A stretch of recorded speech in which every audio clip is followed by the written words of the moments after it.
Assalamualaikum warahmatullahi taala wabarakatuh dan salam sejahtera. Bertemu kita dalam bicara pengembangan 2.0 pasca COVID-19 cabaran pengembangan pertanian yang dianjurkan oleh Pusat Transformasi Komuniti Universiti Putra Malaysia.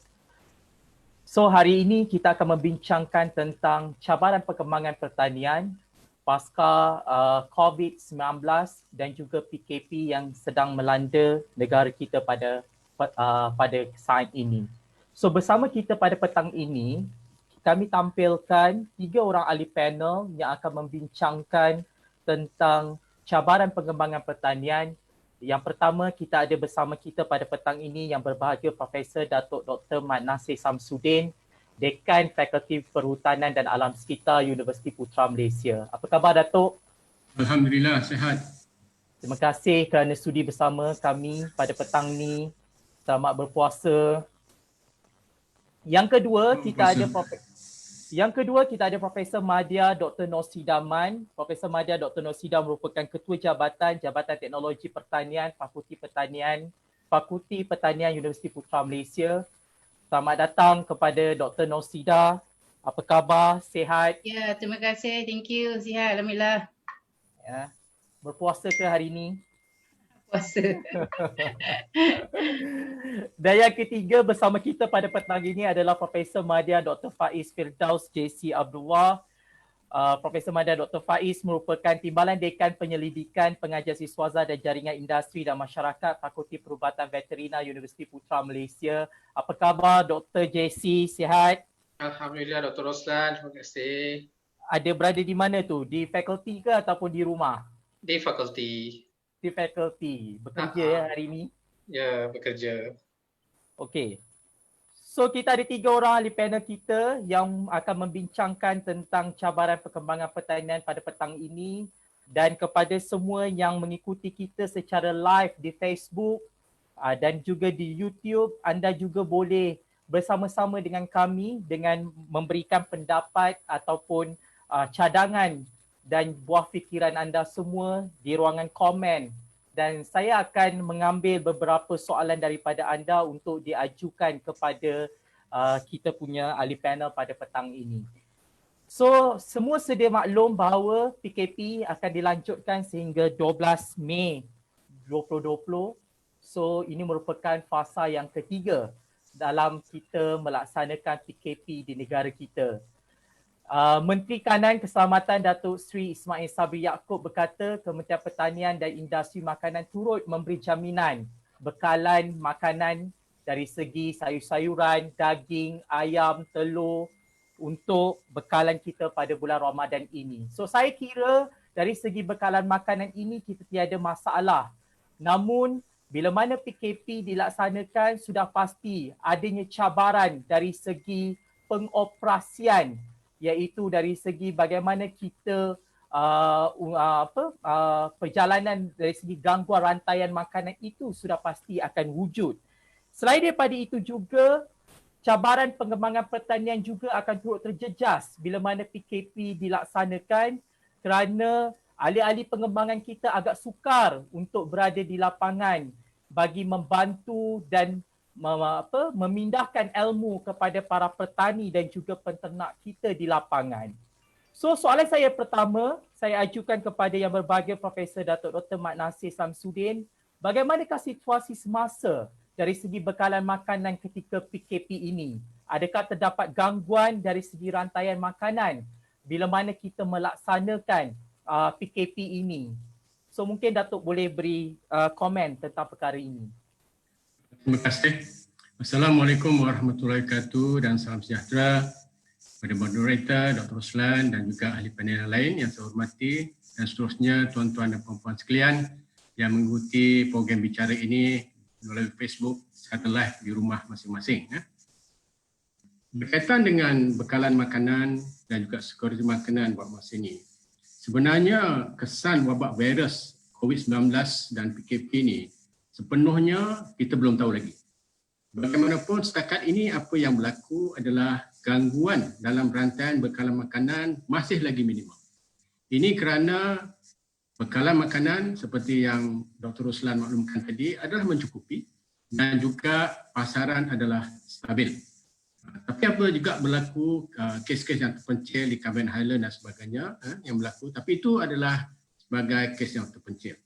Jadi isunya sekarang ni sebenarnya adalah bukan isu bekalan makanan, tetapi isunya adalah rantaian bekalan makanan yang sepatutnya beroperasi seperti biasa.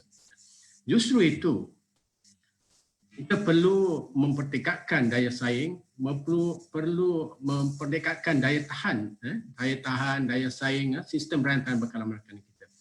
Jika kita tidak tangani rantaian bekalan ini secara berkesan, apa yang berlaku nanti? Walaupun bekalan makanan mencukupi, tetapi kalau sekiranya rantaian bekalan makanan itu terputus, maka implikasinya adalah kemungkinan bekalan makanan di peringkat runcit kepada pengguna akan terputus juga nanti. Jadi inilah pentingnya buat masa ini isu bekalan makanan mencukupi, tetapi isunya adalah kalau kita tidak tangani dengan berkesan, kemungkinan akan berlakunya isu-isu dari rantaian bekalan makanan. Apa yang berlaku buat masa ini adalah minimal, tak ada masalah besar, tetapi ini harus kita perlu bahawa aliran barang makanan, pengangkutan barangan makanan, pengedaran barang makanan harus berlaku seperti biasa. Kalau tidak, kemungkinan akan berlaku terputusnya di peringkat pengguna. Jadi apa saya mungkin agak langkah-langkah mungkin yang sedikit Dr. Ruslan ya. Apa yang kita perlu buat masa ini adalah pentingnya pertama pengeluar petani mesti mempunyai akses kepada pasaran. Ya. Kalau kita tahu bahawa sedia maklum banyak pasaran-pasaran yang berlaku sekarang ini sebelum wabak COVID-19 PKP ini adalah di sektor swasta. Jadi inilah peranan penting, maksudnya agensi-agensi yang berkaitan dengan pasaran seperti Pharma dan semuanya mengambil peranan penting untuk menjadikan satu laluan pasaran kepada pengeluar di peringkat kerajaan. Jadi buat masa ni, dalam keadaan sekarang ni, bukan hanya kita tak boleh bergantung hanya kepada pasaran swasta, tetapi perlu peranan penting dari segi sektor agensi-agensi yang berkaitan untuk membeli ataupun memainkan peranan dalam memasarkan pengolahan ini produk-produk daripada petani. Ya, jadi itu yang berlaku buat masa ni, Dr. Ruslan. Terima kasih kepada Datuk. Cuba saya nak tambah sikit Datuk. Mungkin Datuk boleh memperjelaskan. Kita mengetahui bahawa kapasiti pengeluaran sektor makanan ini berada pada tahap 65.1% hingga 95.1%. Ini keadaan semasa. Namun, ia bergantung juga kepada pembelian panik sebenarnya oleh pengguna kita.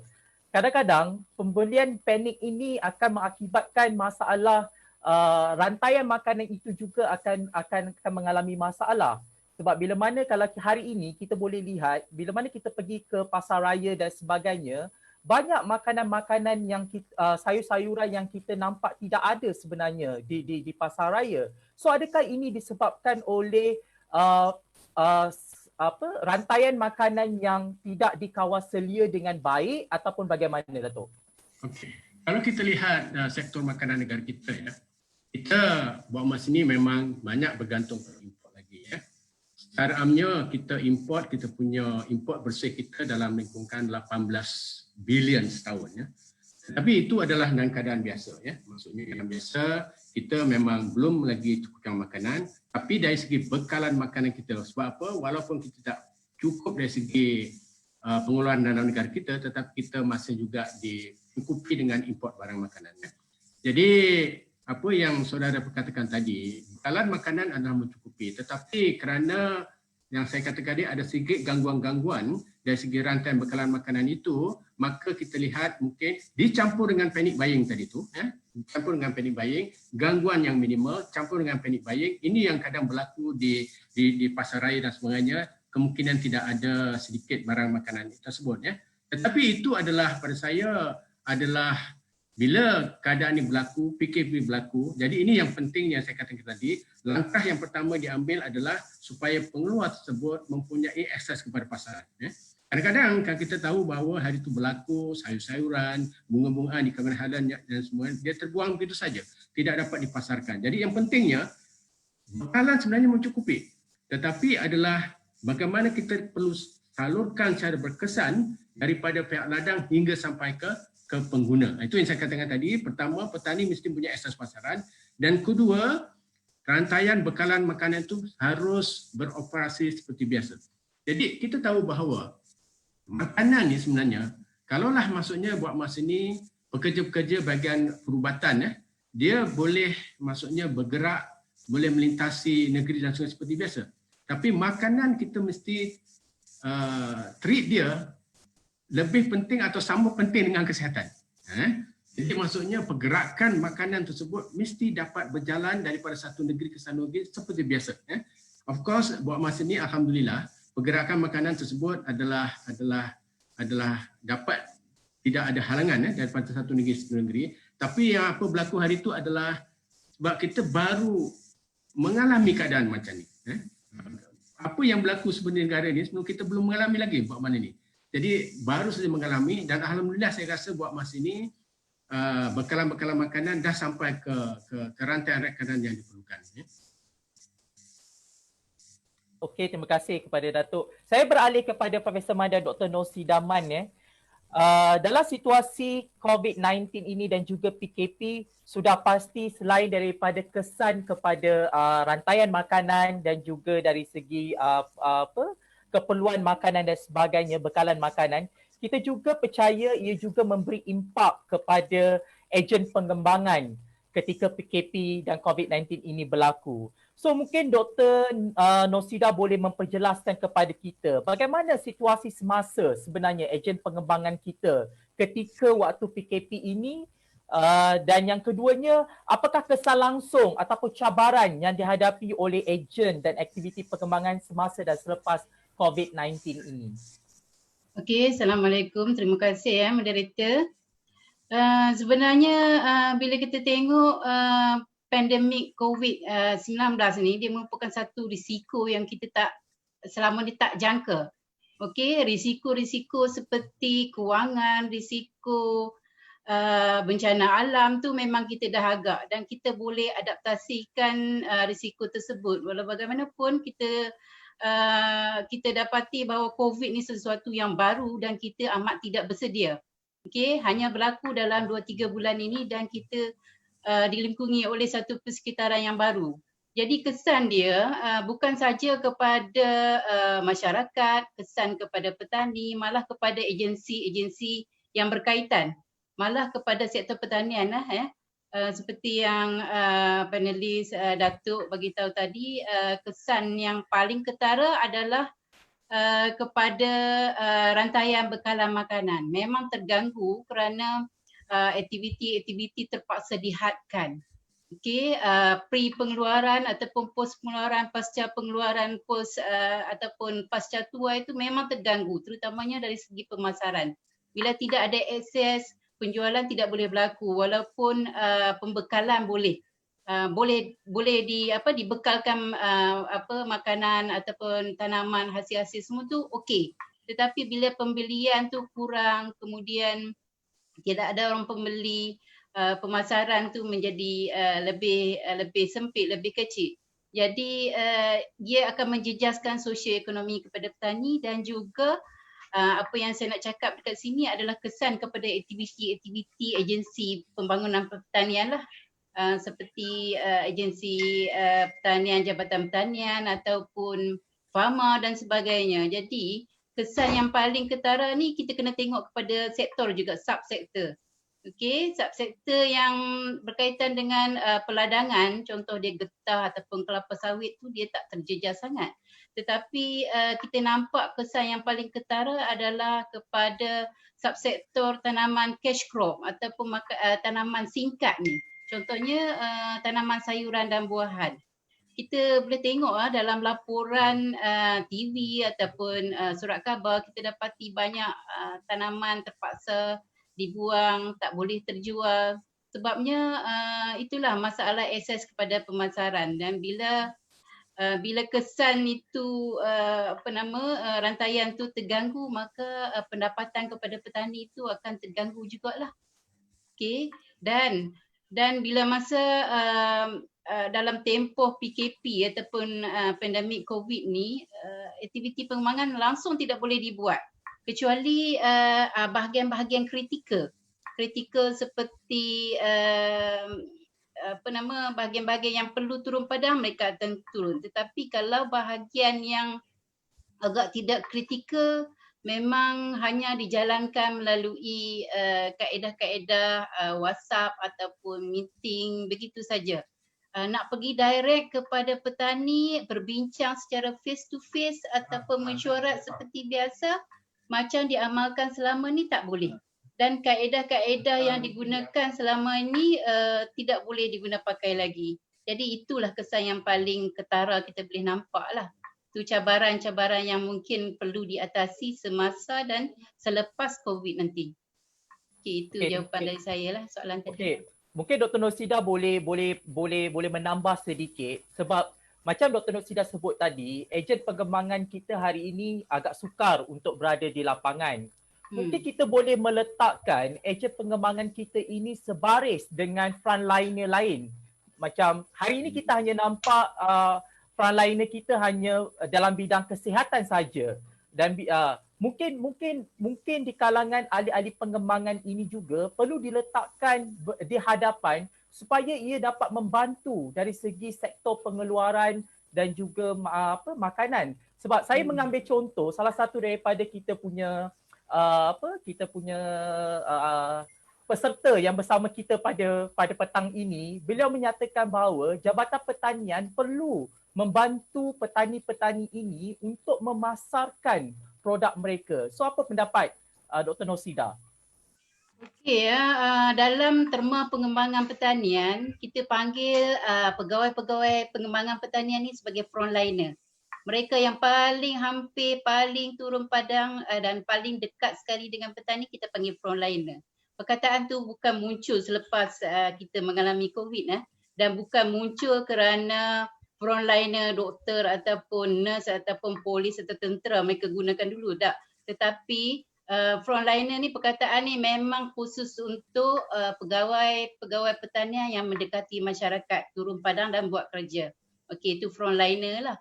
Dan kita kena tahu tujuan pengembangan ataupun aktiviti pengembangan ni adalah terutamanya semasa COVID ni, pegawai pengembangan dia perlu bertindak, memberi motivasi, rancangan, galakkan, memujuk ataupun memberi maklumat. Dan bila kita sebut masalah-masalah seperti Datuk cakap tadi, bila terganggu kita kena akseskan petani kepada pasaran, maka tugas-tugas pegawai pengembangan tu salah satunya adalah menghubungkan petani itu kepada pasaran. Itu adalah satu tugas lah. Dan cabaran kepada frontliner bila dia nak mengetahui masalah-masalah petani di ladang, di lapangan ni, sebenarnya di peringkat awal bila turun padang ni, petani-petani kebanyakan stres tau.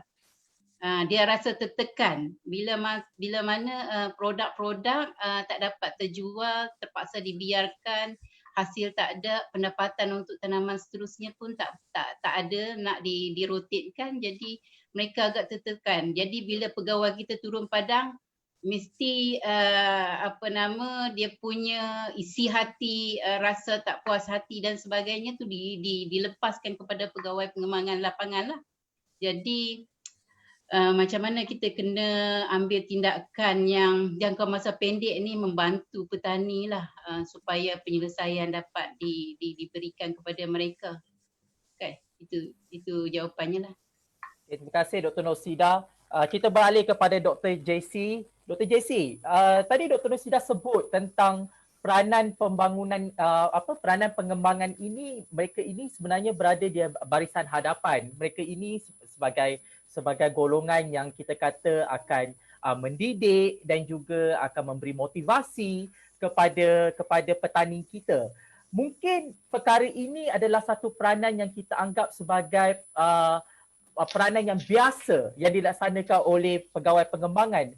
Mungkin Dr. JC boleh memberikan pendapat dari segi new normal peranan pengembangan hari ini bila mana kita mengalami pandemik, kita mengalami PKP ini.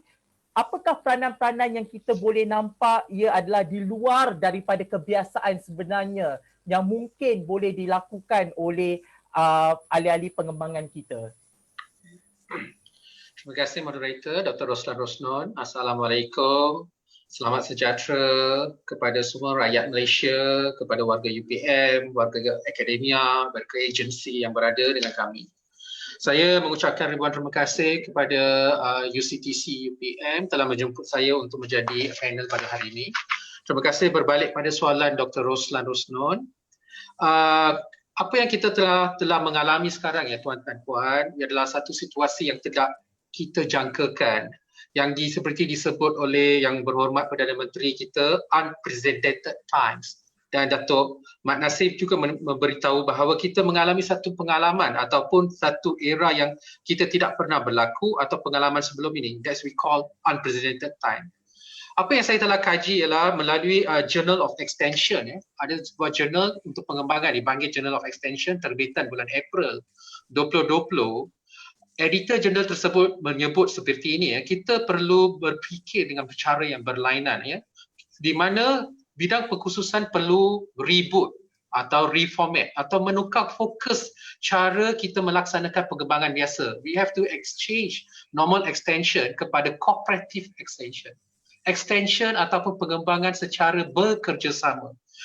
Dalam era ini, kerjasama perlu diadakan dengan pelbagai pihak, di mana semua kepakaran akademia ini perlu datang sekaligus dan duduk di satu tempat dan berfikir secara bersama untuk adaptasi dan mutasi secara kolektif dan pantas untuk mencari objektif penyelesaian pengembangan. Tuan dan puan, apakah itu pengembangan cooperative extension? Itu adalah new normal. Menurut kajian Marina Guyot, seorang pakar dalam pengembangan yang telah menulis beberapa perkara berkaitan dengan pengembangan cooperative extension. Beliau menyatakan bahawa pemindahan pengembangan ini adalah pemindahan ilmu sains kepada pemegang taruh. So dalam pertanian, pemegang taruh ialah petani, peternak, nelayan dan juga usahawan-usahawan dalam sektor pertanian untuk mendukung rantaian pemakanan. Dan kita selalu dari segi tradisional, kita selalu tidak mengambil tahu pemahaman ilmu yang telah didapati oleh pemegang taruh. Tetapi menurut Marina Guyot pada tahun 2018 bahawa participatory perlu diadakan. Di mana dalam konteks sekarang, di dalam konteks di mana kita mempunyai dalam PKP, kita perlu mendengar apakah masalah yang dihadapi oleh pemegang taruh kita. Dan apabila kita dapat tahu, kita perlu mendapatkan penyelesaian dengan ejen-ejen pengembangan di bahagian akademia dan agensi sekali. Dan beliau menyatakan bahawa tiga researcher ini, Caporal dan Costa Berber pada tahun 2002 dan 2004, dan seorang lagi Romero pada tahun 1998 telah memperkenalkan satu perkataan dinamakan agroekologi. Dalam bahasa Melayu agroekologi. Bukan fakulti fakulti ekologi manusia UPM di mana Dr. Roslan Roston tapi kita mengambil iktibar ilmu di dalam fakulti ekologi dinamakan agroekologi, di mana transaksi pengembangan konvensional kepada pengembangan pertanian di mana melibatkan multidisiplin, tuan-tuan puan-puan. Ini perkataan saya nak tekankan. Dalam situasi ini, multidisciplinary extension is very important. Mengapa Sebab kita perlu tahu bahawa masalah yang dihadapi oleh pemegang taruh ni paradigma yang lain, di mana kita mempunyai golongan B40, M40 dan T20. So pemegang taruh kita iaitu petani ataupun peternak ataupun nelayan ataupun usahawan-usahawan yang berkaitan dengan industri pertanian adalah tergolong di tiga bahagian berbeza, B40, M40 dan T20. So di semasa cabaran musuh utama dunia, saya kata COVID ni, ialah setiap golongan ini mengalami cabaran yang berbeza. So kita perlu mengkaji dari segi apakah masalah yang dihadapi dan kita design, merangka kerangka kerja pengembangan baru ni menggunakan semua multidisciplinary ni. Tapi multidisciplinary telah diperhatikan di UPM melalui UCTC, iaitu program dipanggil Putra Pil atau Putra Lestari. Contoh saya bagi tahu pada tahun 2018 dan hingga 2020 kita telah melaksanakan beberapa contoh dalam peternakan, pengembangan peternakan. Kita dah melibatkan psikologis, kita melibatkan keusahawanan. Sebab psikologis ini adalah penting untuk menaikkan semangat peternak ataupun usahawan.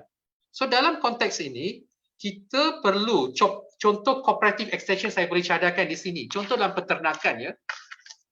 Agensi MOA yang terdiri pada DBS, MARDI, LPP bersama dengan UPM, UMK, UMS, UNIZA dan UUM yang ada sektor keusahawan. Kita perlu duduk bersama dan memberikan output ataupun penyelesaian kepada masalah-masalah yang dihadapi oleh pemegang taruh secara kolektif supaya benda ini dapat diberikan satu gambaran di mana penyelesaiannya adalah secara holistik daripada semua pihak. Okey, dan tuan-tuan puan-puan, berkaitan dengan frontliner yang Dr. Rosnon ni, saya gambarkan di sini ialah ejen pengembangan dan juga daripada artikel penulisan saya di Berita Harian, saya menyatakan bahawa petani, peternak, nelayan dan usahawan dan pertanian digelar sebagai wiranegara sebab tanpa mereka rantaian makanan tidak berlaku. Dan di sini apa yang perlu dilakukan oleh ejen-ejen pengembangan ialah pada waktu ini mereka perlu menjadi sahabat kepada pemegang taruh. Sahabat yang amat erat memegang tangan mereka dan berada dengan mereka, mendengar mereka dan merangka solusi penyelesaian masalah melalui pengembangan holistik ataupun multidisciplinary. So paradigma baru ialah melihat pengembangan secara pengkhususan daripada kluster di Malaysia ialah B40, M40 dan T20. Sebab setiap kluster ini mengalami cabaran yang berbeza pada saat ini dan pasca COVID nanti. Terima kasih Dr. Roslan. Terima kasih Dr. JC. Sebelum kita balik kepada Prof Datuk Mat Nasir, saya nak sentuh sikit kepada Dr. Nosida Man. Mungkin Dr. Nosida boleh respon sedikit saja berkenaan tentang apa yang Dr. JC sebut tadi. Beliau kata bahawa perlu ada satu perubahan paradigma dan juga satu perubahan kaedah ataupun approach yang kita perlu berikan kepada kita punya ejen pengembangan. So, adakah ini akan mengganggu ataupun kita kata ia sebagai satu bentuk kita perlu memberikan satu kemahiran semula kepada kita punya ejen pengembangan ketika ini? Adakah ia satu keperluan Dr. Nosida? Ya, memang ya, sebab kita nak minta petani ataupun masyarakat tu mengadaptasikan persekitaran baru. Jadi sebelum kita nak minta mereka adaptasi, kita sendiri sebagai pegawai pengembangan kita nak kena adaptasi persekitaran dahulu. Faham tak? Maksudnya apa-apa benda yang baru mesti kita kena biasa dan kita mesti kena mahir. Jadi untuk tu agensi-agensi pembangunan kena tingkatkanlah contoh dia tentang bagaimana untuk pegawai-pegawai kita lebih preparedness ataupun lebih bersedia, lebih aware kepada dia punya early warning ataupun dia lebih kena mahir dalam ilmu pengurusan risiko, risk management. Jadi benda-benda itulah perlu oleh pegawai-pegawai pengembangan sama ada di peringkat HQ ataupun negeri ataupun di lapangan. Kerana bila kita tidak mahir benda tu, maka bila terjadi lagi risiko pandemik ni, kita agak panik ya. Bila kita panik, kita tak boleh mengambil satu tindakan yang bijak. Jadi bila pegawai lapangan pun tak boleh bekerja, yang di atas pun tidak boleh kerja, jadi tidak boleh. Sebab kita nak memastikan penyelesaian kepada petani dan kita kena meminta mereka adapt dengan situasi baru. Okey, adapt dan juga adopt apa benda yang perlulah. Okey, terima kasih Dr. Nosida. So kita beralih kepada Profesor Datuk Dr. Mat Nasir. Rata-ratanya petani ramai yang merungut sebenarnya berkenaan tentang produk mereka tidak boleh dipasarkan dan masalah dari segi baja, mereka tidak boleh dapat baja dan sebagainya. Sebab ini semua akibat daripada PKP. Sebab kalau kita lihat rantaian makanan itu bukan sahaja dari segi pemasaran, tetapi dari segi proses untuk kita mengeluarkan makanan itu juga, dari segi baja, dari segi banyak perkara lain lagi yang perlu kita fikirkan. So adakah perlunya satu SOP baru sebenarnya ketika kita mengalami pandemik ini supaya rantaian makanan ini tidak terjejas? Mungkin Datuk boleh respon tentang perkara ini. Terima kasih Dr. Ruslan. Sebelum saya respon tentang persoalan yang diutarakan oleh Dr. Ruslan tadi, boleh saya mencoba sikit, mohon izin yang soalan kepada Dr. Nursidah tadi. Ya, boleh. Silakan. Saya rasa of course seperti saya nak buat ungkapan apa yang kita berlaku di universiti sekarang, mungkin kita boleh, maksudnya model tu boleh digunakan untuk pengembangan. Ya. Jadi sekarang di universiti contohnya dari segi pengurusan kita banyak mesyuarat secara online. In fact, apa yang kita buat sekarang ni pun adalah satu perkara yang baru sebenarnya. Kalau dulu kita buat seminar, mesti physical seminar dalam satu bilik kuliah, dalam satu dewan dan sebagainya. Dan sekarang dah rata-rata dipanggil, apa term tu dipanggil webinar, webinar, itu term baru.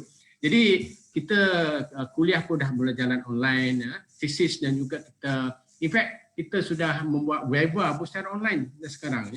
Jadi ini perkara-perkara yang mungkin kita boleh contoh apa yang berlaku kat universiti ni, inisiatif yang kita pakai ni boleh kita contohi untuk digunakan sebagai kepada ejen pengembangan. Itu sebagai tambahan jawapan daripada Dr. Nursidah.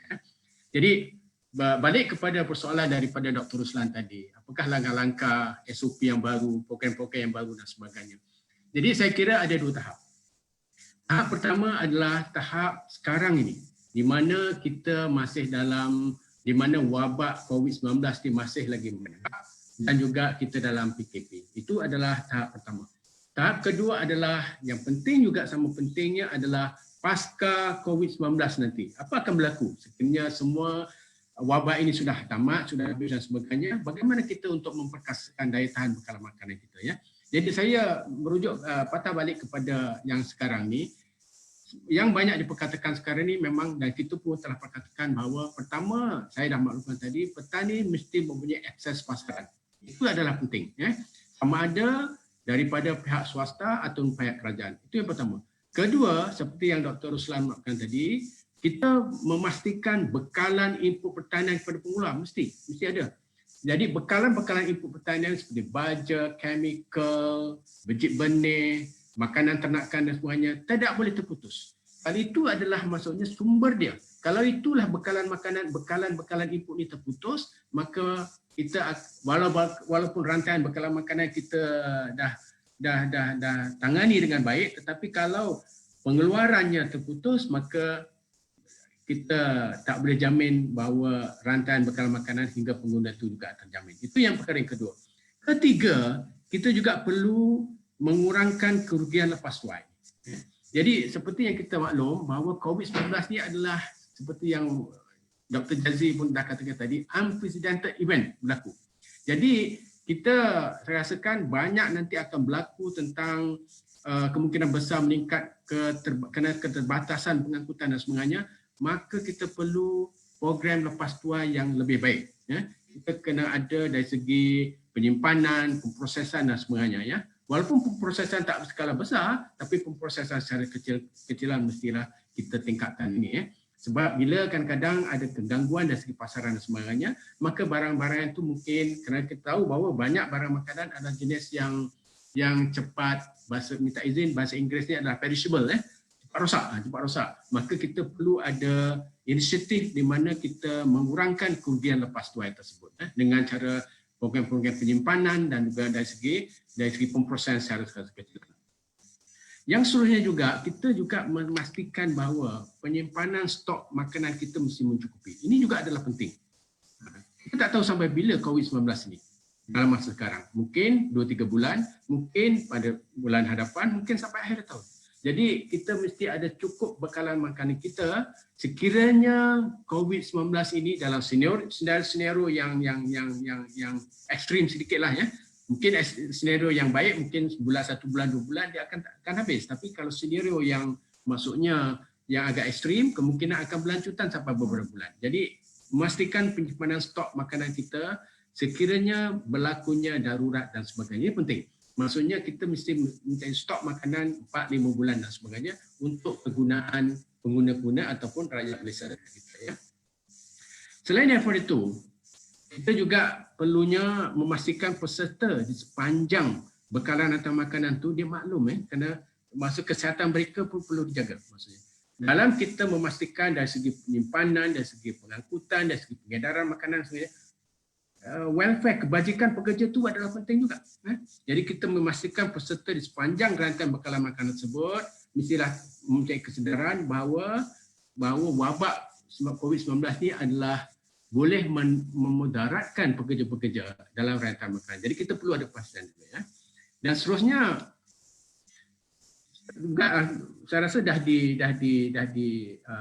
disentuh tadi, bagi memastikan pengguna juga tak terputus daripada pencarian mereka, terutamanya B40 ni, rakyat maksudnya miskin bandar. Kalau miskin di luar bandar mungkin dia boleh bercucuk tanam dan sebagainya untuk bekalan makanan, tetapi untuk miskin bandar terutamanya B40 ni, bagaimana kerajaan dah ada pakej rancangan tersebut bagi memastikan bahawa rezeki mereka, pendatang mereka tidak terputus.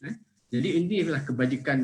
Jadi walaupun kita ada bekalan makanan, walaupun rantai bekalan makanan adalah cekap dan sebagainya, tetapi kalau pengguna sekarang ni terutamanya B40 di bandar, miskin bandar tidak tangani dengan sempurna, dengan baik, maka akan kebajikan rakyat kita juga akan terlibat. Itu adalah secara amnya Dr. Ruslan dari segi apa dalam jangka masa sekarang ini, di mana COVID-19 ni masih lagi menular dan juga dalam PKP.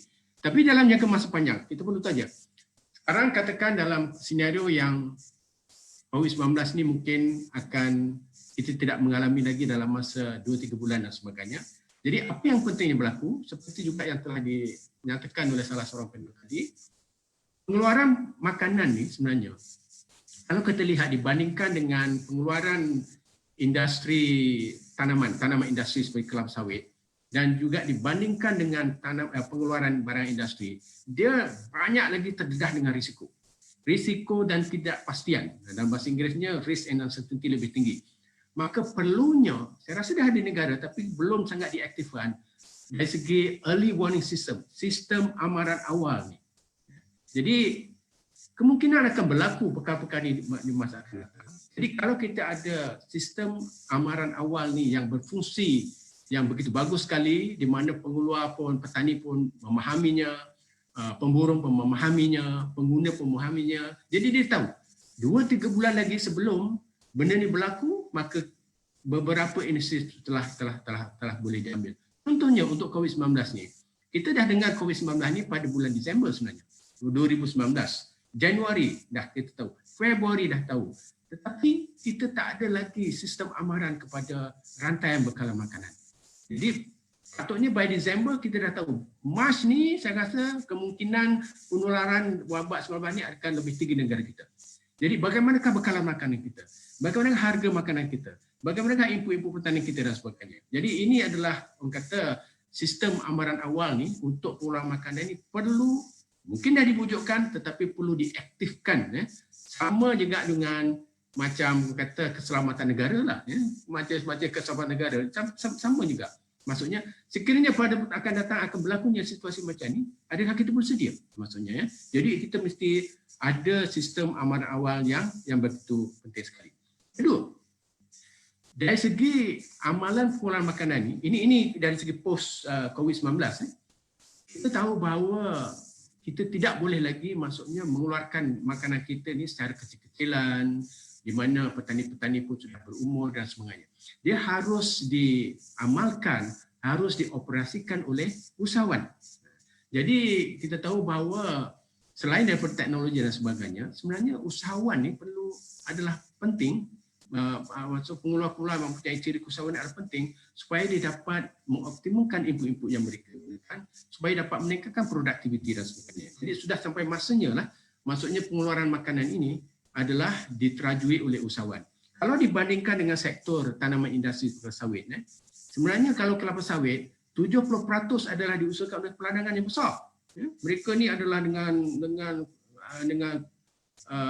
syarikat-syarikat perladangan yang besar, dengan korporat dan sebagainya. Dan hanya 30% oleh pengguna kecil. Tetapi dari sektor pengeluaran makanan ini pula terbalik. Kebanyakannya adalah diusahakan oleh pekebun petani-petani kecil. Jadi sudah sampai masanya lah. Maksudnya walaupun petani kecil, tetapi harus dijalankan dengan oleh mereka-mereka yang mempunyai ciri-ciri keusahawanan. Dan seterusnya, selain daripada keusahawanan, teknologi juga adalah penting. Teknologi sudah banyak. So maksudnya sudah sampai masanya juga kita dalam pengelolaan makanan ini kita menggunakan teknologi yang kita panggil sistem teknologi pertanian, agricultural system teknologi, seperti drone, seperti sensor, seperti nanoteknologi dan sebagainya. Sudah sampai masanya kita menggunakan teknologi tersebut. Jadi kita tahu dengan keadaan perubahan cuaca dan sebagainya, sekiranya kita menggunakan sensor, kita gunakan all these new technologies, maka kita dapat dapat mengeluarkan makanan kita dengan lebih produktif daripada biasa. Itu adalah dari segi teknologi usahawan tani. Tapi penting juga adalah bahawa kita mesti ada diasingkan atau disisihkan atau dialokasikan dalam bahasa Inggerisnya tanah-tanah untuk pertanian. Kita tahu bahawa teknologi pengeluaran makanan ni buat masa ni ada yang kata vertical farming, maksudnya di bangunan dan sebagainya. Ada yang mengeluarkan sayuran tambah tanah. Tetapi kita mesti ingat, kebanyakan pengeluaran makanan ini masih lagi berasaskan tanah. Jadi penting juga untuk setiap negeri kerana tanah ni adalah diuruskan oleh kerajaan-kerajaan negeri.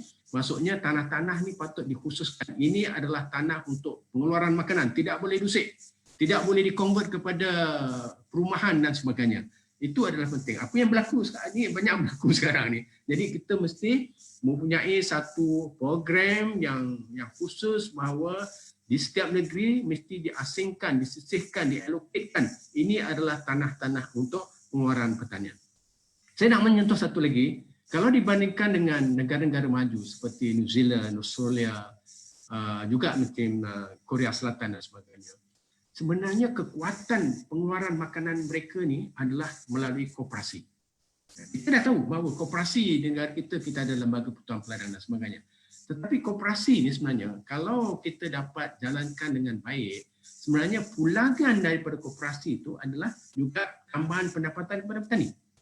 Jadi ini maksudnya selain daripada kita dengan adanya sistem amanan awal tadi, dengan keusahawan, dengan teknologi dan sebagainya, maka saya rasa dengan dasar tanah, guna tanah dan sebagainya.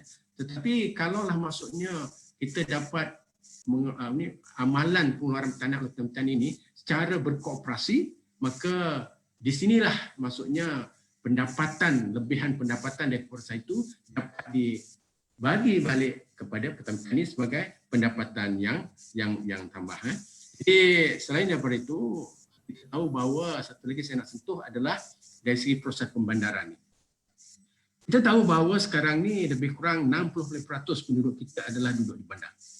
Dan pada tahun 2020, sekarang tahun 2020 pun, pada tahun 2030 saya rasa lebih kurang 90% penduduk akan duduk di bandar. Jadi kita tahu bahawa penduduk bandar ni adalah pembeli makanan bersih. Maksudnya dia night buyer of food. Jadi ini pentingnya kalau kita maksudnya program-program seperti pertanian bandar dan sebagainya kita kuatkan lagi. Jadi ini kalau kita dapat maksudnya inisiatif pertanian bandar untuk menjamin sekuriti makanan penduduk di bandar, maka kita rasa B40 dapat manfaat untuk dapat mengurangkan dari segi kos makanan dan sebagainya. Jadi itu secara amnya langkah-langkah yang kita perlu ambil dalam pertama tahap sekarang di mana COVID-19 ini masih lagi merebak, PKP pun masih lagi efektif dan juga tahap kedua adalah pasca PKP, pasca COVID-19. Terima kasih.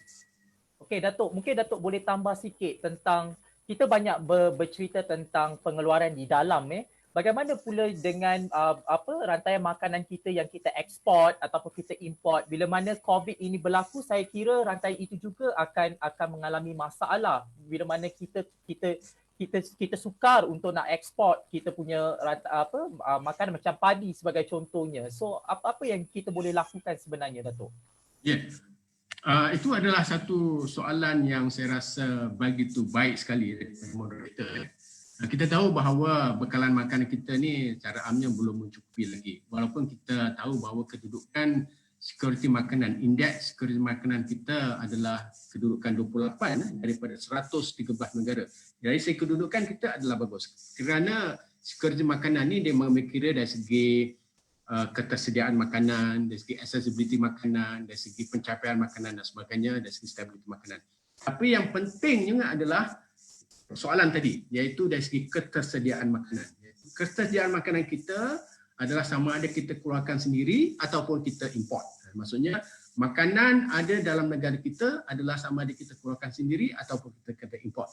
Jadi di sinilah maksudnya peranan daripada kementerian yang berkaitan untuk kita menjaga bekalan makanan kita daripada import. Beras contohnya 30% kita import, terutama daripada Thailand, daripada dengan Vietnam. Kita tak maulah maksudnya pada satu masa nanti bahawa negara mereka pun tak mau ekspor sebab dia pun mungkin kekurangan makanan kita. Tapi maksudnya sebelum ni berlaku, maka ni itulah patutnya kita dah ada maksudnya pertama adalah membuat beberapa perjanjian dengan mereka supaya kita dapat bekalan makanan kita. Itu yang pertama, itu adalah daripada negara-negara tradisinya. Tapi bekalan daripada beras contohnya dikeluarkan oleh lain daripada negara ini. US adalah salah satu negara pengeluar beras yang paling tinggi dalam dunia. Jadi mungkin kita boleh juga mencari negara-negara pengeksport yang lain seperti Pakistan, India, US dan sebagainya untuk menjamin bekalan beras kita dalam mencukupi.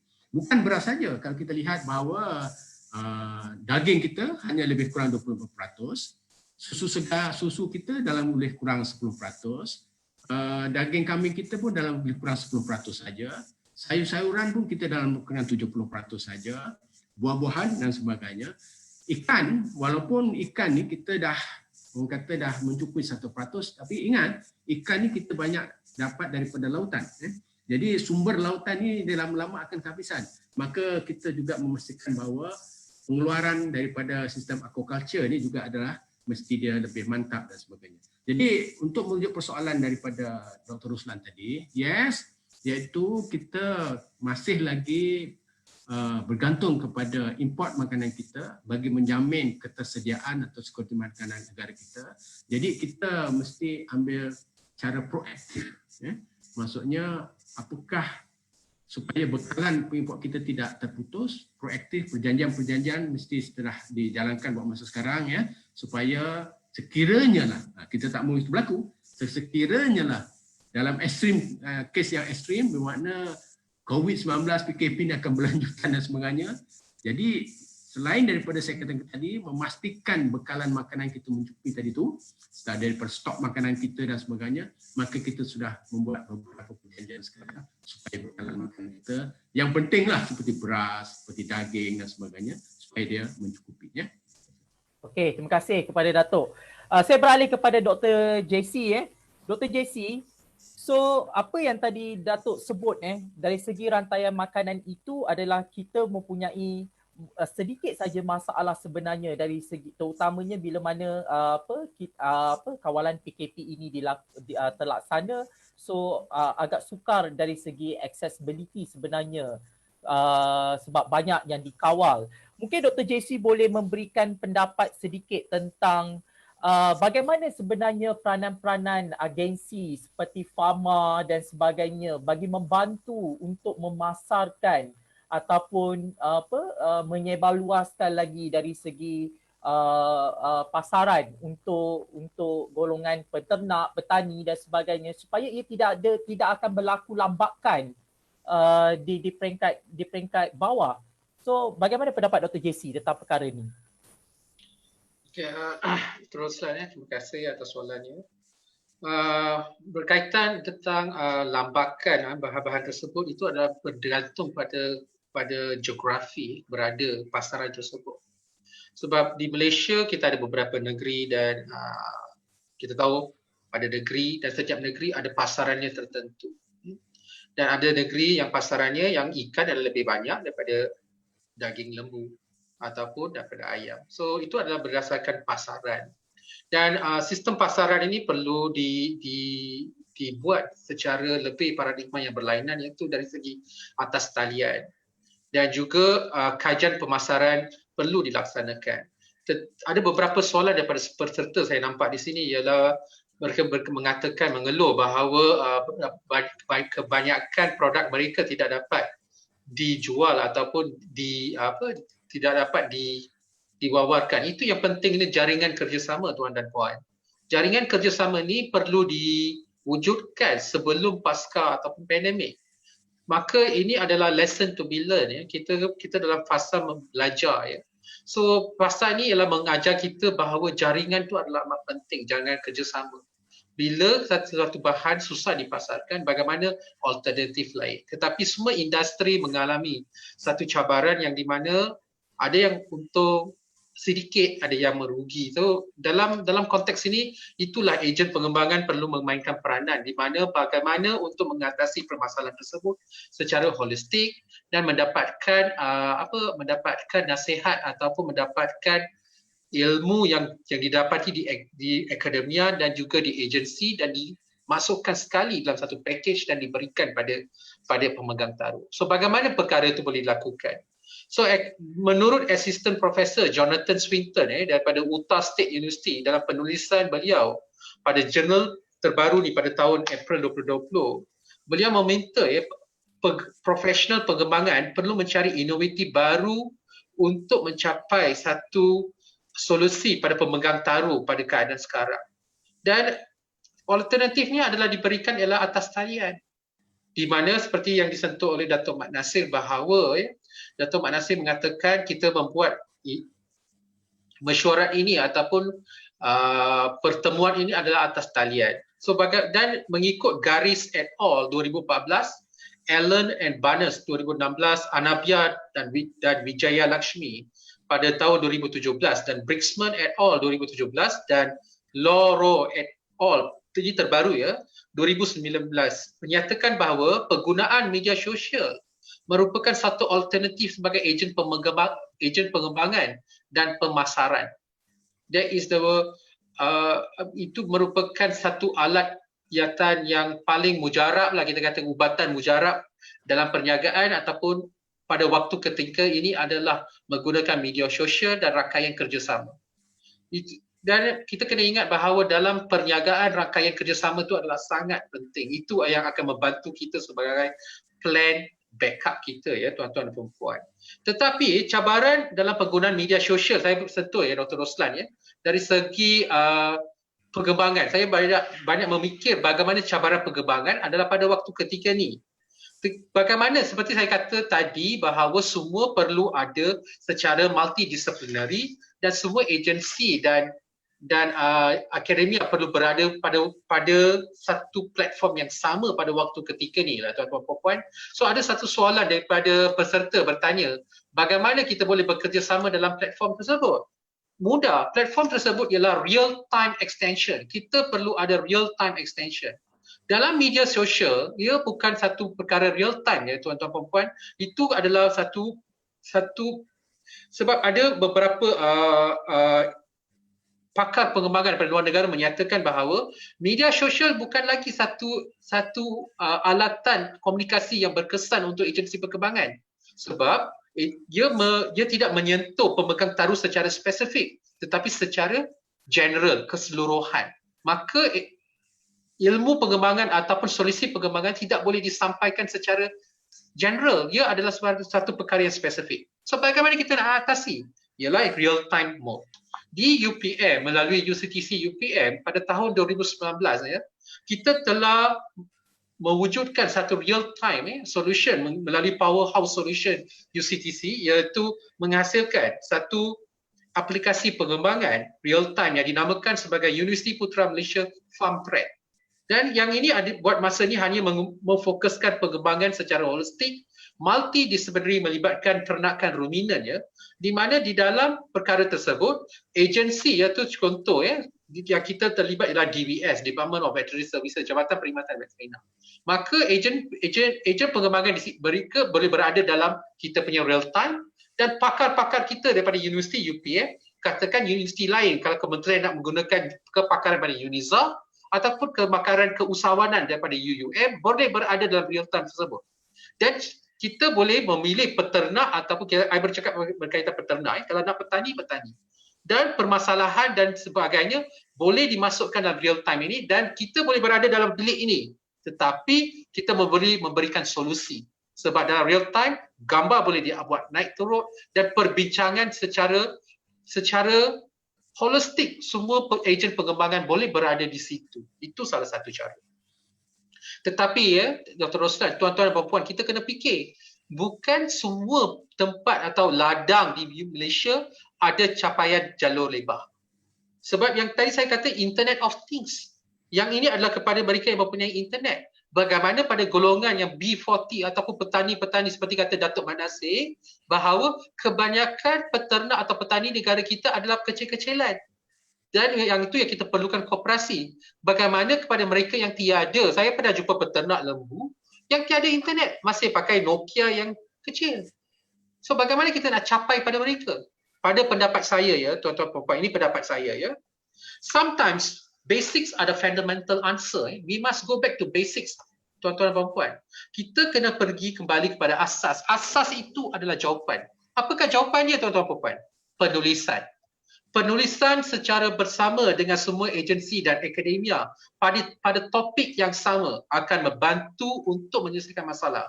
Jom kita imbas kembali. Dekat Malaysia kita ada Persatuan Penulis Nasional Malaysia atau dikenali sebagai PENA yang ditubuhkan pada 12 Februari 1961. Di mana dalam penulisan mereka selalu mengangkatkan bidang bahasa, kesusastraan dan pendidikan. Tetapi dalam keadaan sekarang, ejen pengembangan perlu mengorak langkah baru dalam penulisan apa? Ilmu pengembangan pertanian nasional supaya benda ni boleh diakadkan dan boleh diberikan. Contoh satu lagi, dalam saya mencari artikel surat khabar ini diterbitkan pada 13 Januari 2017, berita harian. Menyentuh yang ini tuan-tuan dan puan, aktiviti ketamadunan manusia yang sangat penting ialah penulisan. So apa yang saya buat malam tadi ialah saya cuba Google ada berapa buah buku pengembangan pertanian ataupun modul ataupun newsletter kalau kita tengok di negara Amerika Syarikat ataupun di UK, newsletter ni dikeluarkan secara kerap dengan pelbagai agensi yang terpapar di skrin Google kita untuk Malaysia. Tak banyak. Secara holistik, saya bercakap ini adalah akademia, kementerian dan semua bertulis dalam satu topik yang sama.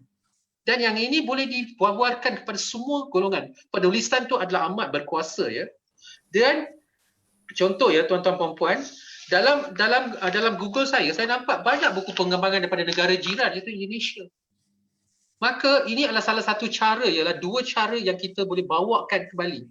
Dan di dalam penulisan ini, pengembangan ini perlu ada semua aspek. Aspek psikologi penting. Kita perlu memasukkan aspek psikologi. Kita perlu masukkan aspek keusahawanan. Dan saya baru minggu lepas review sebuah jurnal daripada negara barat mereka membuat satu kajian bahawa dalam ini bagian peternakan, doktor veterina memerlukan apa dalam ilmu mereka. Mereka buat kajian, mereka dapati bahawa 20% dalam ilmu mereka perlu ada terapkan ilmu keusahawanan. Itu ilmu yang Datuk Mat Nasir tadi bercerita lah. Ilmu itu adalah amat penting. So again, this is the new norm. Untuk saya ya tuan-tuan puan-puan, saya cadangkan seperti ini. Saya cadangkan kita perlu ke arah ini, kembali pada paradigma lama. Paradigma lama ialah apa? Penulisan. Diberi nafas yang baru untuk melonjakkan aspirasi pengembangan dalam era pasca pandemik. Iaitu that is the new norm of Malaysia extension for future. Itu pendapat saya Dr. Roslan. Terima kasih Dr. JC. So apa yang Dr. JC sebut tadi adalah perkara-perkara yang kita boleh lakukan selepas daripada kita mengalami segi penulisan dan sebagainya. So apa alternatif lain rasanya yang kita boleh laksanakan bagi mendekati mereka yang berada di lapangan? Saya kira kita telah lakukan pelbagai cara kita juga telah melakukan bersemuka dan sebagainya. Bila mana ada limitasi ini antara ejen pengembangan dan komuniti itu, so selain daripada internet, selain daripada penulisan, apa lagi yang kita boleh lakukan dari segi untuk membuat satu perbincangan yang holistik di kalangan ejen pengembangan dan juga para petani untuk kita membantu mereka? Alright, terima kasih Dr. Roslan. Yang inilah kita perlukan satu modul latihan pengembangan yang spesifik pada para profesional. Sebab ejen-ejen pengembangan selalu adalah terdiri daripada pegawai pertanian, terdiri daripada pegawai veterina ataupun penolong pegawai veterina, ya, ataupun penolong-penolong pegawai. Tapi kita perlu adakan modul untuk kepada para profesional yang di mana yang terdiri pada wakil-wakil koperasi. Sebab seperti ini kata Datuk Manasir tadi, ya, koperasi memainkan peranan yang penting untuk small holders, ya, pada peternak-peternak atau petani-petani kecil ini. Tapi yang mereka yang mengenerate ataupun ekonomi negara, ya tuan-tuan puan-puan.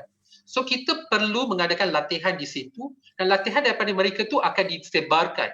Yang itu yang kita selalu mengangkat yang extension di UPM ialah empowerment. Bila kita sampai projek tahap bintang 5 atau bintang 6, sepatutnya projek itu direplikasikan di tempat lain ataupun ilmu itu diterapkan sebagai empowerment. So, pada pendapat saya lah bagaimana setiap ejen pengembangan memikirkan untuk melatih ejen pengembangan yang lain ataupun para profesional daripada koperasi atau pihak swasta untuk mereka menjadi ejen pada kita untuk mengembangkan ilmu. Dan sebegitu ilmu yang diterapkan melalui penulisan dan juga ada kemahiran tersebut, maka benda itu akan sustainable pada waktu yang tercabar ini. Itu pendapat saya teruskan. Terima kasih. Terima kasih Dr. JC. So saya beralih kepada Dr. Norsida. Seperti mana yang Dr. JC sebutkan tadi adalah penulisan itu agak penting untuk kita sebarluaskan maklumat itu kepada golongan-golongan yang berada di lapangan. So saya ingin bertanya kepada Dr. Norsida, ya. Ada dua soalan besar sebenarnya. Satu, apa yang telah dilakukan oleh ministry, industri dan juga universiti bagi membantu golongan-golongan yang berada di lapangan ini ketika kita mengalami PKP dan juga pandemik COVID-19 ini. So apa yang telah kita laksanakan sebenarnya? Terima kasih moderator Dr. Roslan. Sebenarnya perkara paling utama adalah kita nak menyelesaikan masalah petani di peringkat sekarang yang semasa. Okey, selepas pasca COVID ni kita kena atur balik dan kita mungkin boleh merangka dari sekarang, tetapi kita kena selesaikan masalah-masalah yang meruncing semasa ini. Jangka masa pendek, penyelesaian jangka masa pendek adalah amat perlu. Itu yang petani-petani tengah tunggu. Dan untuk itu kerjasama antara universiti ataupun pihak swasta ataupun pihak agensi, pihak petani itu perlu duduk ataupun nak berdepan tak boleh. Jadi boleh menggunakan kaedah-kaedah yang dibenarkan, duduk berbincang macam mana. Mungkin agensi Jabatan Pertanian perlu memberi mengutarakan masalah dan farmer sebagai lembaga pemasaran perlu mencari penyelesaian. Dan Dr. Norsida, Norsida sekejap. Adakah perkara ini sedang berlaku? Saya rasa mungkin kementerian tengah ambil tindakan, tetapi kita nak kena agresif lebih lagi sebab dia punya kesan dia tu mungkin akan dirasa lebih teruk. Sebulan ni, nanti 2 bulan nanti. Jadi penyelesaian jangka pendek saya rasa lebih utama sebab katalah farmer dia perlu mengambil hasil tuaian dan menjual kepada private ataupun private lebih bertindak secara lebih bijak membeli barangan hasil keluaran petani ataupun macam mana. Sebabnya kalau kita nak harapkan pihak kerajaan saja untuk ni, mungkin pembelian oleh farmer tu kuantiti dia lebih sedikit dan dia tidak dapat mencari pasaran yang lebih luas. Jadi pihak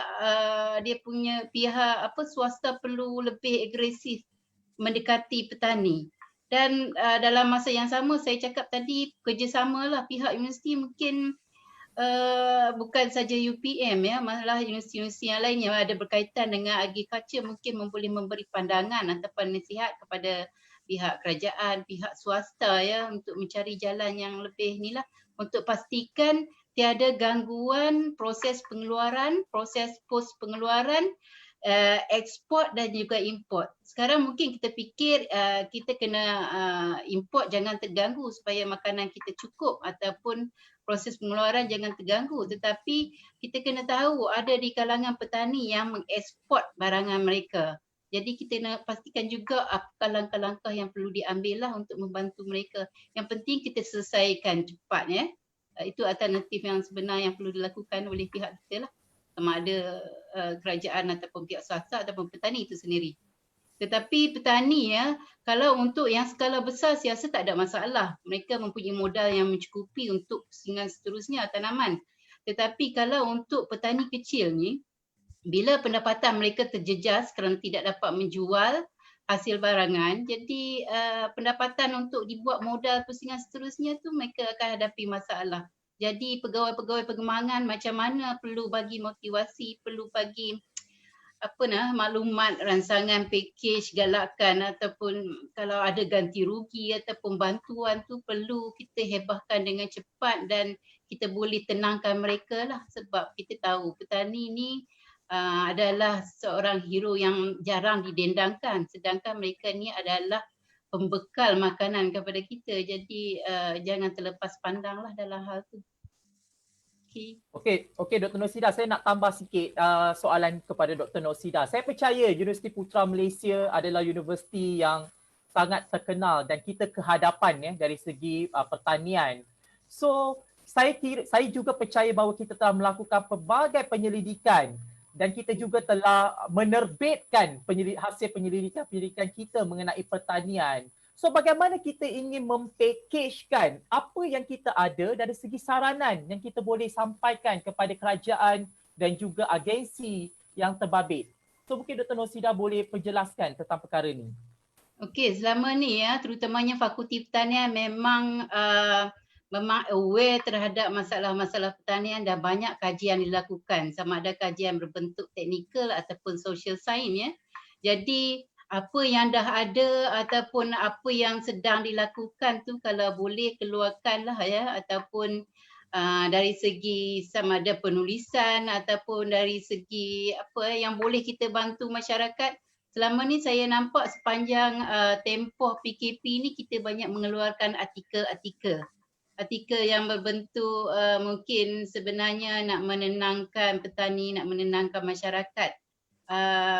Tentang pertanian, bekalan makanan dan sebagainya. Tapi kalau kita nak supaya hasil-hasil kajian yang telah kita lakukan tu, kita kena buat betul-betul supaya kita boleh manfaatkan hasil kajian. Terutamanya daripada Fakulti Pertanian lah. Banyak sebenarnya Fakulti Pertanian telah keluarkan. Jadi masa ni kita nak guna pakai ataupun kita boleh memperluaskan lagi kajian. Sebenarnya geran-geran banyak ditawarkan ya untuk kita buat kajian sempena COVID ni. Jadi mungkin pihak-pihak pengkaji, researcher di UPM, di Fakulti Pertanian boleh mengambil peluang tersebut lah. Okey, terima kasih Dr. Norsida. Saya beralih kepada Dr. JC sebab ada satu soalan ni dia sebut tentang salah satu fungsi pegawai pengembangan ialah mengajar petani peternak nelayan tentang pemasaran online. Oleh itu, pegawai pengembangan perlu lebih dahulu menguasai bagaimana nak memasarkan secara online. Apa dan bagaimana aplikasi online ini boleh dilaksanakan? Mungkin Dr. JC boleh memberikan sedikit. Terima kasih Dr. Roslan. Okay, soalan tu regarding berkaitan dengan continuous education ataupun pendidikan berterusan kepada semua pegawai. Walaupun pegawai itu boleh berada di lapangan pada waktu atau ketika yang lama, tetapi kita selalu belajar dengan ilmu yang baru. So itu yang saya maksudkan tadi ya tuan-tuan dan puan-puan, bahawa kita perlu packagekan satu latihan yang khas untuk pegawai-pegawai pengembangan dan juga para profesional. di mana kita perlu packagekan latihan tersebut, latihan pengembangan pada waktu ketiga ini untuk menghadapi cabaran. Sebab kita perlu ingat bahawa ejen-ejen pengembangan ialah seorang sahabat yang setia sekarang dengan pemegang-pemegang taruh. Mereka perlu memegang tangan, mengangkat mereka bersama-sama keluar daripada cabaran ini supaya Malaysia boleh balik ke landasan ekonomi yang betul. Maka latihan-latihan ad hoc yang dipikirkan bersama dengan akademia, iaitu universiti, bersama dengan kementerian-kementerian berkaitan, iaitu Kementerian Pertanian yang berkaitan, untuk diduduk bersama untuk mengeluarkan satu modul khas di mana boleh dalam modul tersebut topik keusahawanan di situ. Di dalam topik keusahawanan itu ada pemasaran di mana Internet of Things akan dimaksudkan dalam aspek itu. Bukan itu sahaja. Kita perlu pelajari ilmu psikologi buat masa ini, semua ejen pengembangan. Kita perlu tahu bagaimana ayat apa atau perkataan apa yang kita perlu guna pada waktu ketika ini kepada pemegang taruh supaya kita perlu faham. Kita perlu memahami perasaan mereka. Kita perlu memahami mereka berada dalam satu situasi yang amat tidak tahu masa depan mereka lagi. Di mana it is very certain moments, it is uncertain. Kita tidak tahu what is going to happen next. Tapi kita percaya bahawa Allah akan tolong. Miracles do happen. Keajaiban berlaku, ya Tuhan. So kita berdoa yang terbaik, tapi kita perlu mengorak langkah yang sangat drastik untuk latihan-latihan package seperti Dr. Nursida mengatakan bahawa tindakan ataupun langkah yang amat pantas, amat diperlukan pada waktu ketika ini dengan saya emphasis point saya cooperative extension. Extension ataupun pengembangan secara bekerjasama melibatkan quadruple helix engagement di mana semua agensi dan pemegang taruh, industri dan akademia berada di landasan yang bersama untuk memenangi peperangan COVID ini. Terima kasih. Terus boleh saya tambah sikit? Okey, boleh. Silakan Datuk. Ya. Kesan daripada yang kita alami sekarang, situasi COVID-19 dan sebagainya ni, mungkin tak berapa tepat. Saya baru ingat ungkapan dalam bahasa Inggeris, necessity is a mother of innovation. Maksudnya kita biasanya akan lebih kreatif kalau kita dalam keadaan yang terpaksa, keadaan yang kita perlu, kita biasa otak kita akan lebih berjalan dan sebagainya. Jadi sebenarnya online marketing ni kita dah membincangkan dah lama. In fact dalam kursus-kursus dalam universiti pun ada dalam satu tu online marketing dan sebagainya. Memang kita dah lama. Tapi kerana sebelum ni adalah maksudnya online marketing daripada jual-jual beg, jual-jual tudung. Memang kita dah lama dengar. Tapi dari segi makanan ni belum lagi. Mereka ada Grab dan sebagainya kita tahu. Tapi dengan keadaan yang necessity sekarang ni, saya rasa dia punya kebaikannya adalah maka inilah masanya rupanya kita memerlukan online marketing untuk bekalan makanan kita. Contohnya sekarang kita dalam bulan Ramadan ni, banyak sekarang ni elan-elan dalam WhatsApp dan sebagainya. Kita boleh order makanan sebenarnya melalui online sekarang ni. As simple as menggunakan WhatsApp saja pun boleh. Ya?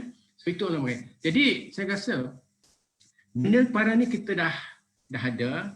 In fact Fama pun dah ada e-bazaar dan sebagainya. Dan kita pun ada private swasta pun ada beberapa package dari online marketing ni. Cuma isu dia adalah kenapa sebelum ni kita tak rasakan sangat-sangat keperluan. Jadi itu mengapa benda ni agak lambat sedikit untuk diterima pakai dalam bekalan makanan kita. Tapi dalam keadaan sekarang dan kemungkinan ini panggil new normal dan sebagainya ataupun kelaziman baru atau kebiasaan baru, maka saya rasakan buat masa ini hingga ke masa akan datang, maka online marketing, bukan online marketing, online untuk kita dapat bekalan input petani dan petani pun nak pasarkan barangan dan sebagainya, pemborong nak pasaran barangan, peruncit dan sebagainya, maka saya rasa dia punya package-package itu dah ada, ya, as simple as WhatsApp ataupun Instagram pun ada e-bazaar dan sebagainya. Dan saya rasa buat masa inilah saya rasa keperluan untuk menggunakan online marketing tu menjadi satu perkara yang keperluan, necessity. Ya. Jadi kita lihat walaupun sebelum ni telah ada, maka sekarang ni lah saya pun baru perasan rupanya banyak kita dah memperkatakan e-marketing. In fact pun kita dah sekarang memperkatakan e-bazar sekarang ni dalam bulan Ramadan ni. Ya. Jadi saya rasa memang sudah sampai masanya apa yang Dr. Jessie katakan tadi, bahawa ejen-ejen pemahaman pun kena faham perkara ini sebelum dia punya klien dia nak pakai. Ya. So ni satu perkara yang retooling yang barulah. Ya. Tapi pengalaman saya untuk menggunakan pakej-pakej ini tidak begitu susah dan sebagainya. Mungkin umur macam saya adalah orang kata digital immigrant. Tapi macam katakan Dr. Roslan adalah digital native, orang muda. Lahir-lahir sudah ada. Tapi masa saya mula bekerja dulu, komputer pun tak ada. Saya buat thesis pakai typewriter lagi pada masa tu, pada tahun 80-an. Ya. Thesis type, retype, bila penyelia komen kena type balik semula. Kalau copy and paste tu memang betul-betul copy paste lah. Copy, cut dengan ambil gam dan paste balik. Tapi sekarang ni dah lain. Jadi pada saya, sebenarnya all this Internet of Things dan sebagainya adalah perkara yang bukan susah sebenarnya untuk diterima pakai. Dan bukan diterima pakai untuk diamalkan. Ya. Jadi saya rasa sudah sampai masanya benda ni semua dah ada. All teknologi IR 4.0, Internet of Things, sekarang panggil Internet of Everything dan sebagainya memang dah ada. Dan saya rasa e-bazar pun dah ada, package-package pun dah ada dan sekarang ni menjadi satu keperluan dan saya rasa pengaman pun harus mempelajarinya lebih faham lagi dan juga perlu disebarluaskan kepada semua peserta dalam rantai bekalan makanan, baik pengeluar, baik pemproses, baik pemborong, baik pencet dan sebagainya. I think pada saya akan datang kelaziman yang baru dalam bekalan makanan ini adalah seperti orang kata jual barang-barangan tudung dan sebagainya. Dan kita besok nak, tapi itulah untuk benda tu boleh berlaku, maka beberapa perkara perlu diambil kira ya. Maksudnya kalau kita nak order satu buah, katakan buah nenas contohnya, kita nak MD2 yang saiz ini dan sebagainya, mestilah dia akan sampai ke rumah benda yang kita orderkan. Itu jadi of course penggradan kena buat berlaku dan sebagainya lah. Penggradan dan standard of product, SOP baru kena buat dan sebagainya. Tetapi saya rasa kita tak boleh lari lagi. Hasil daripada COVID ni, benda tu memang dah ada sebelum COVID dan hasil daripada COVID ni, kelaziman baru adalah online marketing, online procurement, online, semua dah online dan sebagainya. Jadi ini ada satu perkara yang saya rasa buat masa akan datang akan jadi satu kelaziman.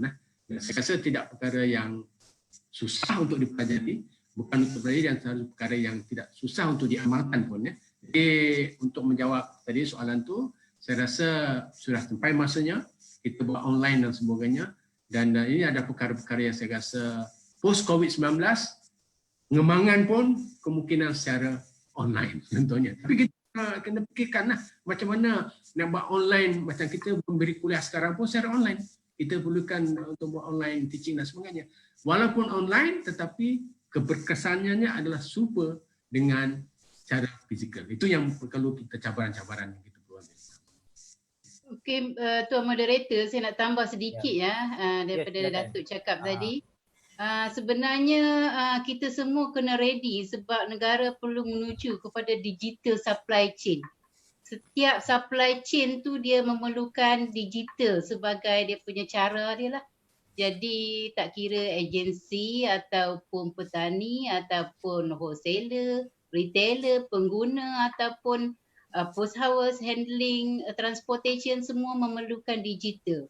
Jadi negara akan berubah ke arah tu. Jadi kita sebagai pihak pengembangan perlu memastikan pegawai kita familiar dengan konsep-konsep digital supply chain. Jadi bila risiko mendatang tu dia tak gabra dan dia tidak takut dan dia boleh bersedia lah. Maksudnya ada early warning, ada preparedness, ada awareness dan sebagainya. Jadi kita boleh menolong, membantu petani untuk itu. Itu tambahan dari saya. Terima kasih kepada semua ahli panel. Kita ada masa berbaki lebih kurang 15 minit lagi sebelum kita tamat. So masa sangat cepat berlalu. So saya nak ambil beberapa lagi soalan di kalangan rata-ratanya merungut berkenaan tentang bahawa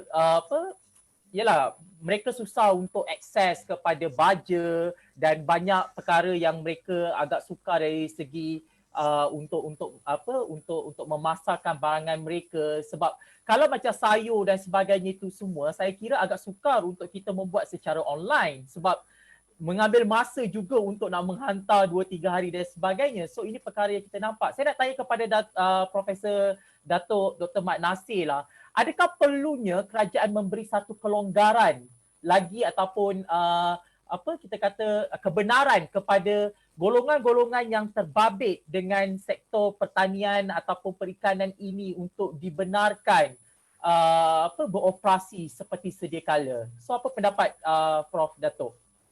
Itu yang saya katakan tadi.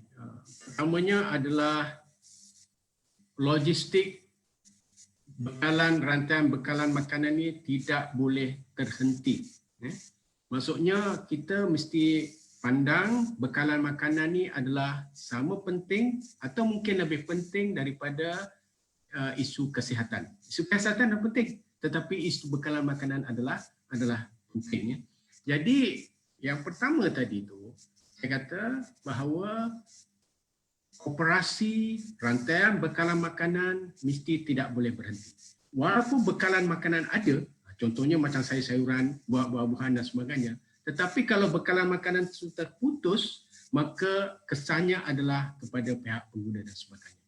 Jadi memang saya katakan tadi, apapun kita panggil kelonggaran ke, kita nak panggil apa pun, yang pentingnya bahawa kesemua rantaian bekalan makanan dari segi pengeluaran, pengedaran, pengangkutan, peruncitan sampai pengguna mesti berjalan seperti biasa. Itu adalah penting, ya. Bukan itu saja, moderator. Selain daripada itu, bahawa input pertanian pun penting juga. Pengeluar dia boleh mengeluarkan output dia, tetapi dia perlukan input. Baja dia, makanan ternakan dia dan sebagainya. Pendek kata, semua berkaitan dengan makanan, bagi menjamin jaminan makanan kita, bagi menjamin sekuriti makanan kita, mestilah berjalan seperti biasa. Pelonggaran harus dibagi. Kalau tidak, ini yang penting, harga mungkin akan naik. Walaupun sekarang belum lagi nampak, tapi ada kesan-kesan yang akan berlaku sekiranya kita tidak memastikan harga bekalan secara berterusan. Jadi persoalan sekarang ni memang ramai berumur dan sebagainya, perlu flexibility, perlu kelonggaran as much as possible supaya kesihatan saya kata adalah penting, tetapi rantai bekalan makanan tersebut adalah tidak terputus. Apabila saya kata rantai bekalan makanan ini bukan hanya the flow, aliran makanan saja, tetapi ada dari segi pengeluaran makanannya. Sebagai pengeluar, dia tahu nak masakkan barangannya. Tetapi dalam proses dia mengeluarkan makanan, dia perlu input dia. Baja dia, makanan ternakan dia dan sebagainya perlu ada dan sebagainya. Dan juga setelah dikeluarkan, pengangkutan dia, pemborong dia, peruncitan dia dan sebagainya. Itu mesti berlaku seperti biasa. Kalau tidak, bekalan makanan akan terputus, maka kebajikan masyarakat kita akan terjejas. Okey, terima kasih kepada Datuk. Dr. JC, sedikit rumusan 1 minit untuk memberikan rumusan tentang perbincangan kita pada petang ini. Apa yang boleh dapat dirumuskan? Right. Terima kasih Dr. Roslan. Rumusan saya sangat ringkas, ya. Keseragaman pengembangan diperhalusi dalam paradigma baru. Fikir-fikirkanlah. Terima kasih. Ringkas dan padat. Dr. Nosida? Okey, kita tahu ya bila ada pandemik ni ada kesan dia. Jadi kita kena atur adaptasi yang bersesuaian mengikut keperluan. Bukan kepada kesihatan saja, malah kepada sektor pertanian. Banyak pihak-pihak yang nak kena jaga ya. Jadi kita perlu bekerja keraslah semua pihak supaya kita dapat atasi masalah ni dengan segera. So kerjasama antara agensi dengan agensi dengan universiti ataupun ketiga private dengan agensi ataupun private dengan petani dengan agensi, so semua kena link dengan baik supaya dapat diselesaikan dan kita perlu mengambil tindakan seterusnya untuk pasca COVID. Okey, kita kena perkemaskan lagi aktiviti pengembangan, strategi pengembangan supaya pegawai kita berkompetensi dan juga petani mendapat manfaat daripada kerja-kerja yang kita lakukan di lapangan. Itu saja dari saya. Datuk, sedikit kesimpulan. Saya bukan sedikit, agak banyak sikit ni. Okey. Okey. Ada 6 perkara. Okey. Kalau Okey. Dr. Jesse satu ayat saja, satu ungkapan perkara yang penting lah untuk kita, sama ada semasa sekarang pentingnya ya, masa merebaknya COVID, wabak COVID ni. Pertama saya katakan tadi, yang penting petani mesti ada akses pasaran. Itu pertama, itu adalah penting sangat. Jadi inilah adalah masanya peranan agensi kerajaan untuk memainkan peranannya dari segi memasarkan barangan-barangan yang tak dapat dijalankan oleh pihak swasta seperti biasa. Ya, itu penting. Yang kedua, memantau harga makanan secara berterusan adalah penting. Kita tak mahu nanti harga makanan di pasaran akan naik seperti lebih tinggi daripada biasa. Itu ada perkara nombor 2 adalah penting. Nombor 3, memastikan penyampaian input pertanian kepada petani secara berkesan. Itu penting juga. Dan keempat, memastikan kelancaran operasi logistik rantaian bekalan makanan. Kelima, memastikan penyimpanan stok makanan yang mencukupi. Yang penting. Sebab kita tak tahu sampai bila isu COVID-19 ni. Mungkin bulan depan, mungkin 2 bulan, mungkin 3 bulan dan sebagainya. Dan yang akhir, sama penting tapi terakhir, apa yang Dr. Ruslan katakan tadi, memastikan aliran perdagangan kita berjalan dengan lancar. Import ekspor kita tak cukup makan lagi. Bukan tak cukup makan, bekalan makanan kita tak mencukupi. Kita cukup makan tapi bekalan makanan kita tak mencukupi. Jadi kita harus memastikan bahawa kita punya pengimportan barangan kita dan juga kita pun ada ekspor juga. Jadi kedua-dua import dan ekspor aliran perdagangan kita juga berjalan dengan lancar dan juga pihak-pihak yang tentu harus memastikan perkara ini berlaku dengan berkesan dan efisien supaya import barangan kita dan juga ekspor barangan makanan kita tidak terjejas. Itu 6 perkara lah dalam rumusan saya, Tuan Moderator. Terima kasih kepada Dr. Mat Nasir. So secara kesimpulannya, apa yang kita dapat simpulkan bahawa tragedi pandemik COVID-19 ini sudah pasti memberi kesan kepada sektor pengeluaran makanan dari segi rantaian makanan dan juga ejen pengembangan pembangunan. So semuanya perlu beradaptasi dan semua agensi-agensi yang terlibat perlu agresif dalam memastikan perkara rantaian makanan kita tidak terputus dan juga kita perlu memberikan satu kelonggaran sedikit kepada mereka yang terlibat dengan rantaian ini supaya makanan kita akan dapat dipasarkan dan ia tidak akan menyebabkan pembaziran di peringkat bawahan. So ini perkara yang kita perlu lakukan dalam tempoh yang singkat ini, tetapi untuk pasca COVID-19 ini banyak perkara yang perlu kita telusuri supaya ia dapat membendung permasalahan dari segi apa yang berlaku hari ini, dan kita kena bersedia walau apa pun yang berlaku, sebab kita tidak boleh menjangka pandemik ini berakhirnya bila, tetapi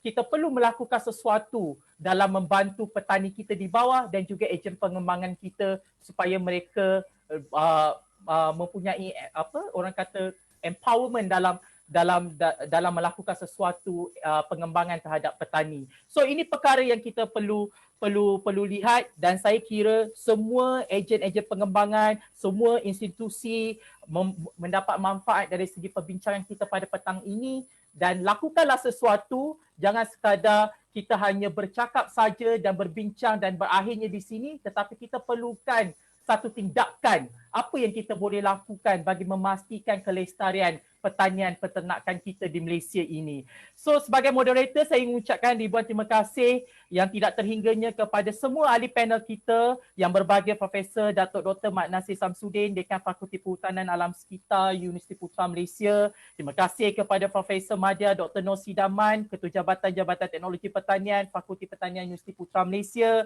Terima kasih kepada Profesor Madya Dr. Faiz Firdaus JC Abdullah, Timbalan Dekan Penyelidikan Pengajian Siswaza Jaringan Industri dan Masyarakat Fakulti Perubatan Veterina Universiti Putra Malaysia. Saya juga ingin merakamkan jutaan terima kasih kepada Pusat Transformasi Community University Putra Malaysia di atas penganjuran wacana ini. Terima kasih kepada semua yang bersama-sama kita secara live di Facebook dan YouTube, dan saya memohon maaf jika tidak dapat melayan semua persoalan-persoalan itu sebab kita punya masa yang sangat sedikit.